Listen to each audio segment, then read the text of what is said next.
Gadis kecil itu membuka sebuah tong sampah. Dia menundukkan tubuhnya dan menemukan di dalamnya ada sebuah apel yang setengah busuk. Dia mengambilnya untuk dimakan tetapi tiba-tiba berhenti. Dia teringat neneknya yang sakit dan kelaparan. Meskipun dia sendiri sudah 7 hari 7 malam tidak makan, gadis kecil itu tetap menahan diri untuk tidak makan dan membungkus apel itu. Dia membawanya pulang untuk diberikan kepada neneknya. Namun neneknya sama sekali tidak mau makan. Dia mengatakan bahwa dia sama sekali tidak lapar. Dia meminta gadis kecil itu segera memakan apel itu untuk asupan gizi. Dia kemudian menasihati gadis kecil itu bahwa ketika sendirian, harus berhati-hati dengan anjing liar di luar. Jangan makan barang-barang kotor dari tong sampah. Harus berhati-hati dengan kejahatan di masyarakat. Neneknya belum selesai memberikan nasihat, tiba-tiba mulai batuk keras, dan kemudian pergi meninggalkan dunia ini tanpa kembali. Gadis kecil yang belum mengetahuinya masih di sana, menangis sambil bertanya kepada nenek bagaimana bisa tertidur. Tanpa dia sadari, satu-satunya kerabatnya telah pergi selamanya meninggalkannya. Dia mengira neneknya pingsan karena sakit. Dia pergi ke kota untuk mencari dokter. Namun karena usianya yang masih kecil, dia tidak tahu di mana bisa menemukan dokter. Maka dia bertanya kepada orang-orang yang lewat. Tidak disangka tidak ada yang peduli padanya.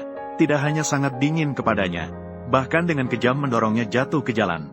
Saat gadis kecil menangis dengan sangat putus asa, beberapa pria besar datang. Gadis kecil dan neneknya dibawa ke dalam mobil. Kemudian dia dibawa ke tempat yang asing. Namun gadis kecil terkejut menemukan ayahnya juga berada di sana. Maka dia langsung menghampiri dan meraih tangan ayahnya, minta dia menyelamatkan dirinya dan neneknya. Gadis kecil yang masih tidak tahu apa-apa tetap di sana. Ternyata dia dipaksa memanggil ibu tiri jahat. Gadis kecil hanya sedikit membalas, tapi dia langsung ditampar oleh ibu tiri jahat. Pria jahat itu tidak hanya tidak membantunya, malah memerintahkan orang untuk membawa dia dan neneknya ke hotel. Tanpa disadari, semua ini adalah rencana pria itu. Bersama ibu tiri jahat, mereka dibawa ke sana hanya untuk membalas dendam kepada ibu dari gadis kecil itu. Ternyata, hanya 1 hari sebelumnya, wanita yang bekerja selama 3 tahun sedang bersiap-siap pulang untuk melihat putrinya dan ibunya. Namun, begitu tiba di rumah, dia menemukan adik tiri dari ibu yang berbeda bersiap-siap dengan suaminya. Wanita itu marah dan bertanya mengapa suaminya mengkhianatinya. Namun, pria yang terbongkar itu akhirnya tidak berpura-pura lagi. Dia jujur mengakui bahwa dia jatuh cinta pada adik iparnya, karena adik iparnya muda dan cantik. Bahkan dia adalah presiden wanita dari perusahaan publik. Dan pria itu juga mendapat dukungan dari grup keuangan terkemuka, yang merupakan favorit dari grup keuangan tersebut, dan akan segera menandatangani kontrak proyek triliunan dengan pihak lain. Tidak lagi memerlukan wanita itu untuk membesarkannya. Namun yang tidak diketahuinya, wanita itu adalah presiden wanita dari grup Zhaoshan. Alasan mengapa pria itu bisa mendapatkan kontrak triliunan. Kontrak triliunan tersebut sepenuhnya mengandalkan bantuan wanita itu. Namun pria yang tidak mengetahui semua ini, mengira itu bantuan dari adik ipar, akhirnya mengusir istri dan ibu mertuanya. Sekarang, rahasianya terbongkar, bahkan bersiap untuk bercerai dengan wanita itu. Namun wanita tersebut mengusulkan pesta perpisahan, kemudian ajak sanak saudara dan teman untuk menyaksikannya bersama. Karena wanita itu berencana untuk membuat pria itu menyesal di pesta itu. Namun pria itu malah menganggap itu sebagai penghinaan terhadap dirinya. Maka dia memerintahkan orang untuk membawa kembali putri dan ibu mertuanya yang hidup terlantar. Langsung setelah itu di pesta, bersiap untuk membalas dendam kepada mereka. Saat itulah ayah dan ibu tirinya datang, melihat nenek yang kotor. Namun ibu tiri malah tertawa, karena ibu tiri yang mengusirnya. Nenek kemudian menikah dengan ayah perempuan itu. Sekarang anak perempuannya juga akan mengusir anak perempuan itu. Hal ini membuat ibu tiri sangat bangga. Nenek marah sekali. Maka dia mengutuk mantan suaminya sebagai serigala berbulu putih. Namun ini malah mendatangkan pukulan dari ibu tiri. Kemudian dia menangkap nenek, dan menarik rambutnya hingga menjatuhkannya ke lantai. Kemudian menginjaknya dengan keras, menginjaknya dengan kejam. Berapa lama lagi? Segera sampai. Anak perempuan bodohmu. Hari ini dia bahkan mengatakan aku adalah ibu tirinya. Bahkan mengancamku. Aku akan membuatnya tahu apa itu mimpi buruk. Ayo datanglah, lihatlah dia begitu menderita. Berikan dia sedikit makanan, nenek. Zhao Chunjiao.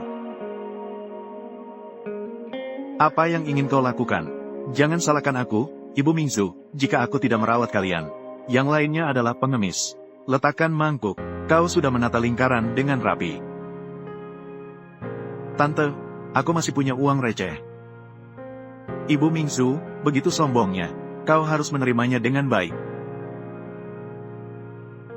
Ayo, haha, Bawa ini untuk membeli makanan anjing untuk putrimu. Hahaha.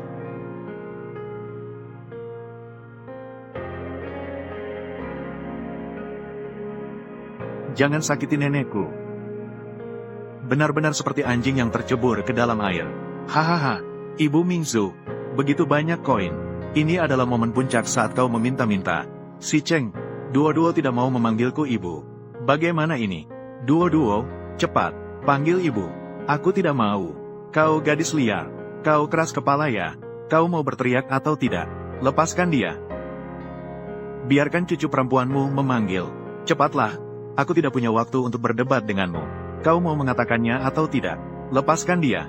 Anak nakal, aku akan memukulmu. Pada saat itu, seorang wanita datang tepat waktu. Tanpa ragu, dia langsung menamparkan wanita licik itu. Kemudian dia mengambil botol minuman dan memukul kepala ibu tiri. Namun nenek tidak tahu identitas anak perempuan itu. Takut akan kekuatan lawan yang banyak, wanita itu bisa diintimidasi. Dia segera meminta wanita itu untuk segera pergi sambil membantunya. Namun wanita itu sudah membuat keputusan. Dia ingin memperjuangkan keadilan untuk ibunya. Namun pria itu salah mengira bahwa dia sedang berakting. Karena dengan begitu, setelah bercerai dia bisa mendapatkan lebih banyak kompensasi. Maka dia langsung menyatakan tidak ingin anak perempuan itu. Untuk mendapatkan hak asuh dan membayar kompensasi 1 juta. Hanya berharap keluarga wanita itu tidak akan terlibat dengan dirinya. Paman pria itu segera menasihatinya. Agar segera mengambil uang agar bisa hidup lebih baik di masa depan. Saat itu Bibi juga mengatakan untuk segera mengambil uang. Agar pria itu tidak menyesal dan tidak mendapatkan sepeser pun nanti. Pria itu segera mengeluarkan cek untuk mengusir wanita itu. Namun wanita yang menerima cek, malah menyobeknya. Langsung memerintahkan orang untuk membawa hadiah. Karena dia ingin mengajari pria itu cara bercerai. Saat ujian masuk, kau tidak bekerja. Aku menghabiskan uang untuk mendukungmu. Aku tanya, apakah kau tidak punya uang itu? Kau sama sekali tidak lulus ujian masuk. Bukankah itu hanya 500.000? Aku memberimu saja.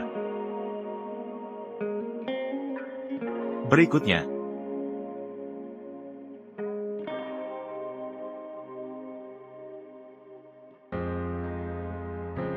Kau bilang ingin memiliki rumah bersamaku. Tidak perlu besar. Baik kau maupun aku. Maka akan menjadi sebuah rumah. Tapi saat itu kau tidak punya uang. Ibuku diam-diam menjual buku tabungannya sendiri. Hanya untuk membelikanmu rumah ini. Kau tahu, bukankah itu hanya sebuah apartemen? Kau bilang itu penting? Tidak terlalu. Tapi aku sudah bilang, itu milikku. Bahkan untuk memberi makan anjing pun tidak akan aku berikan padamu. Rumah mewah kan? Aku akan memberikannya padamu. Selanjutnya, melihat wanita itu memberikan hadiah satu persatu. Pria itu langsung menjadi tidak sabar. Karena dia merasa bisa sampai ke titik ini. Semua berkat usahanya sendiri. Sekarang dia mendapat perhatian dari ibu angkatnya. Sehingga membuat wanita itu melihat kenyataan. Lebih baik bercerai lebih awal untuk kebaikan semua orang. Sedangkan wanita licik menjelaskan bahwa dia begitu karena merasa tidak puas setelah ditinggalkan. Maka dengan sengaja mencari kesalahan di sini. Tanpa disadari sebagai seorang wanita yang dianggap oleh ibu angkat. Di sekitarnya sebenarnya tidak kekurangan pria berkualitas yang mengincarnya. Namun wanita itu menolak semuanya. Hanya untuk cinta yang setia. Namun pria itu meninggalkannya dengan mudah. Dan malah langsung melamar wanita licik. Di bawah berbagai ucapan selamat dari keluarga dan teman-teman. Wanita licik itu dengan cepat menyetujuinya. Langsung bersiap untuk memamerkan kepada wanita itu. Tanpa disadari, yang menunggunya adalah lelucon besar. Kakak, pria yang kau cintai akan menikah denganku. Kakak, ini adalah bunga yang si Cheng kirimkan padaku. Apakah dia pernah mengirimkannya padamu? Sen Molly, meskipun Gu si Cheng buruk, tapi dia menghabiskan banyak pikiran dan usaha untuk menikahiku. Menanam sendiri sebidang besar ladang bunga mawar dan melamarku. Dia menanam sendiri sebuah ladang mawar besar dan melamarku. Bahkan membeli cincin yang hanya bisa dibeli sekali seumur hidup ini untukku. Yang paling tidak masuk akal adalah bahwa kau benar-benar percaya padanya. Terlihatnya kau tidak hanya lebih murah dariku, tapi juga lebih bodoh. Lihatlah apa yang telah kau lakukan, sekarang aku menjadi bahan tertawaan. Semua ini adalah ulah Sen Mingsu yang sengaja memecah belah hubungan kita. Jangan sampai tertipu. Ya, aku lupa, dia sekarang tidak dicintai oleh siapapun, sendirian dan malang. Jadi, dia punya niat jahat. Hei, bagaimana kau bisa berkata seperti itu padanya? Wanita jelek seperti dia seringkali membuat masalah, bahkan tidak pasti bisa menikah lagi. Benar juga. Bagaimana kalau kita mencoba mencarikan suami untuk kakak di tempat ini? Ayo, kita coba. Untuk kakak, coba kita carikan suami untuk kakak di tempat ini. Jangan tertipu. Ya, aku lupa. Sekarang tidak ada yang mencintainya. Kesepian karena sendirian. Jadi dia punya niat jahat. Hai, bagaimana bisa kau berkata seperti itu tentang dia? Wanita jelek seperti dia sering membuat masalah. Belum tentu bisa menikah lagi. Juga, bagaimana kalau begini saja? Kami di sini. Mari kita mencoba menjodohkan kakak. Melakukan pernikahan langsung. Ya, kau sekarang sudah bersamaku. Di hatiku ini sangat bersalah. Sebenarnya, aku pikir kita bisa membantunya. Oh, Sen Mingzu, kau lihatlah dia. Sampai sekarang masih memikirkanmu di setiap kesempatan. Tidak merasa malu. Ayo semuanya yang hadir. Hubungan pernikahanku dengan Sen Mingzu akan segera berakhir. Dalam beberapa menit terakhir ini, aku ingin membantunya menemukan kebahagiaan. Ayo datanglah semua pria di tempat ini. Siapa yang ingin menikahi Sen Mingzu? Kakak perempuanku yang baik, memiliki satu ciri terbesar, yaitu pandai bercerita, pandai berbohong. Menikahinya berarti menjadi ayah yang akan menjadi ibu juga setiap hari. Kalian benar-benar tidak tahu malu. Suyu, jangan terburu-buru. Pertunjukan bagus baru saja dimulai. Biarkan mereka tampil buruk terlebih dahulu. Kami tampil buruk. Dia sendiri terlalu buruk sehingga tak ada yang mau. Dia bahkan tidak melihat dirinya sendiri. Ayo datanglah semua pria di tempat ini.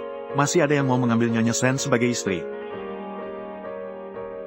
Sen Mingzu, sungguh bukan karena aku tidak mau membantumu. Karena memang tidak ada yang mau mengambilmu. Aku bersedia mengorbankan segalanya untuk menikahi Nyonya Sen Mingzu.